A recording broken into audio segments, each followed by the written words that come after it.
இல்லைங்க, ஒரு கொலகாரன்னு சொன்னேன். நான் எங்க திட்டினேன்? அவரு ராமனை ஆவணப்படுகொலைக்கு அவர் தான் காரணம்னு சொல்லுங்க. அவர் கொலகாரங்க. நீங்க ஆவணப்படுகொலை, ராமன் கொலை பண்ணாரா, ராமதாஸ் கொலை பண்ணாரா, இதெல்லாம் பேசாதீங்க. இதெல்லாம் கற்பனை. சம்புகனை ராமன் கொலை பண்ணானா இல்லையான்னு தெரியாது. ஆனா நீ கொலை கேஸ்ல அக்யூஸ்டுங்கிறது ஆவணம். அதை யாரும் மறுக்க முடியாது. நீ கூலிப்படையா போய் கொலை பண்ணவன் தான்.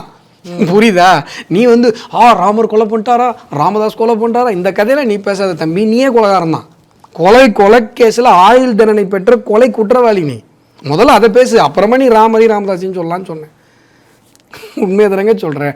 அவர் போட்ட அஃபிடேவிட்லேயே இருக்குங்க. அவர் ஒரு ஆயுள் தண்டனை பெற்ற கொலை வழக்கில் கொலையில் கூலிப்படையாக போய் உடனே அப்படியே அதில் ஏதோ பெருசாக நாங்கள் சமூகத்துக்காக கொலை பண்ணோன்னு புரட்ட போகிறானுங்க. கூலிப்படையாக போனால கூலிப்படையாக போய் நீ காசு வாங்கிட்டு கொலை பண்ணுறதுக்கு போய் கொலை பண்ணி கொலை வழக்கில் ஆயுள் தண்டனை வாங்கி அந்த ஆயுள் தண்டனையில் அப்பீலில் சஸ்பென்ஷன் ஆஃப் சென்டென்ஸில் வெளில சுற்றிட்டு இருக்கிற ஒரு ஆள் கொலை குற்றவாளின்னு சொன்னதில் என்ன